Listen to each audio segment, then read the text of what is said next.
There are several different types of stock scanners and software in the industry. Some are for day traders, swing traders, and options traders, and then others for investors. So it all depends on what your trading or investing style is when choosing a stock scanner. Here's a list of the most popular scanners in no particular order.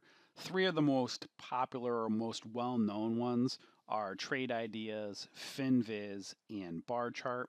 And you'll see if you come down here on this page, we kind of have an overview or a detail of some of these most popular ones. So if you scan down here, you get an overview of what they do. Like Trade Ideas is really popular for day trading.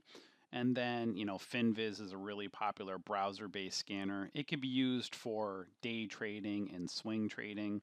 Trade Idea is the same way. You could do it for other things other than day trading, but it's really powerful for day trading. Thinkorswim has some really good free scanners that are customizable.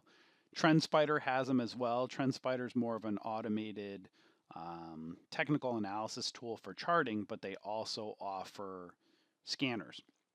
And then you come down here to Benzinga and Stock Rover. So if you come to this page right here, they give you overviews, and then you'll see when you click on Learn More, down on the bottom left, you'll see a link to each detailed reviews of these companies. So if you want to learn more about them, you can come over here to Trade Ideas or FinViz, let's say, click on the Learn More link and learn more about each company.